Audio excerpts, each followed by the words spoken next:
Today we're covering installation of a loaded strut assembly. We'll install these Duralast Loaded Strut assemblies on a 2005 Chrysler 300, and we're going to install shocks in the rear for a complete suspension job. With a loaded strut assembly, you don't have to take the assembly apart to get to the strut.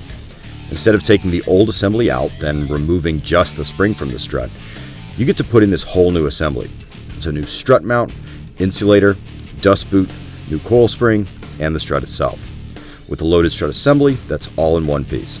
Now you can do this job at home with hand tools. For this job, you'll need a mallet, a 1/2-inch breaker bar, a torque wrench, and you can borrow this from AutoZone through Loan-A-Tool, a 1/2-inch ratchet, a 3/8-inch ratchet, a 13mm socket, 16mm socket, 18mm deep socket, a socket extender, a 6mm Allen wrench, a 21mm wrench, 19mm wrench, 18mm wrench, 15mm wrench, and a 10mm wrench. We're also going to need a screwdriver, a crescent wrench, and of course safety gloves and goggles. And we will be raising the car here, so we'll need a hydraulic jack and some jack stands. You may also want to use a rust penetrant like PB Blaster. This car has a wheel lock. The key to the wheel lock should be in your vehicle. Just attach it to the socket and break the lug nuts with the socket and breaker bar. Then jack up the car. Slide a jack stand to a secure part of the frame and lower the car onto it.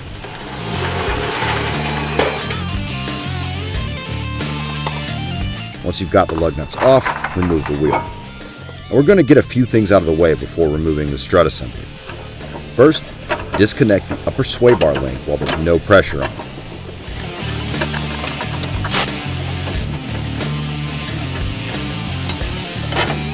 Now we can remove the bottom bolt from the lower strut mount.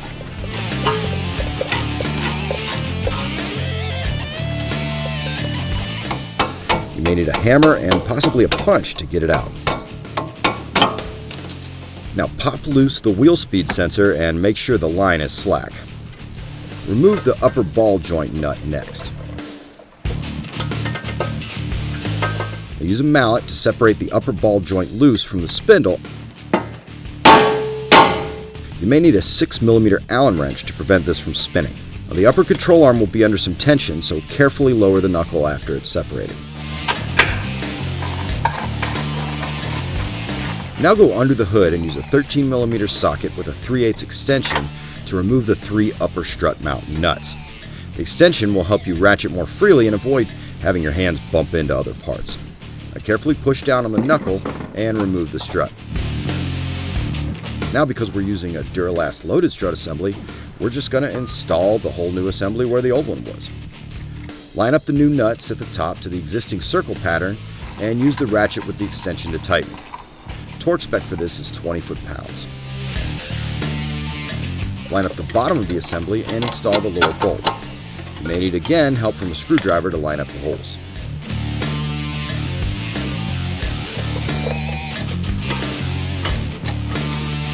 Now tighten the lower bolt. Torque spec for this lower bolt is 130 foot-pounds.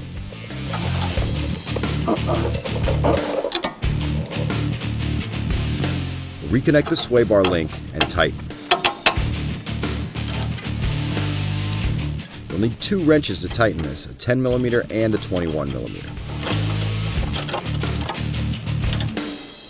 Now connect the upper control arm ball joint back to the knuckle. You'll want to have the nut already in your hand when making this connection. You'll use the Allen wrench and the wrench to tighten the upper control arm ball joint nut. Torque spec for this is 35 foot-pounds plus a 90-degree turn. Reattach the wheel speed sensor and reattach the wheel.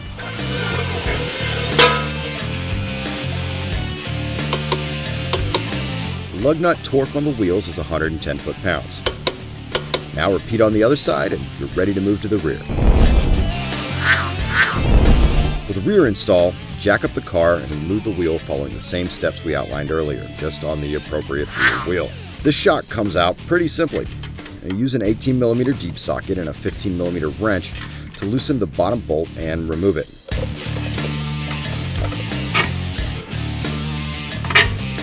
Use the 16mm socket with an extension to loosen and remove the 2 top bolts.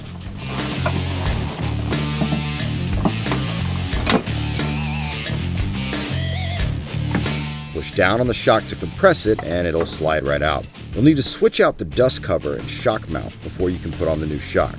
Hold down the top of the shock with a crescent wrench, then loosen the nut. Once it's off, remove the shock mount and dust cover and slide it onto the new shock.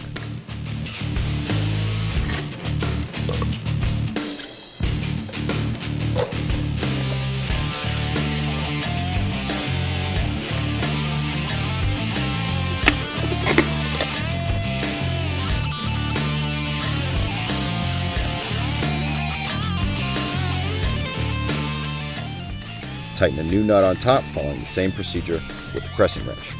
Compress the shock, then line it up at the bottom, and then you'll decompress the shock until it fits up top.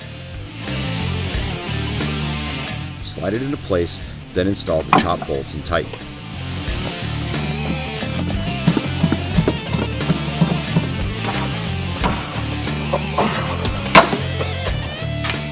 Just install the lower bolt on the new shock, tighten that.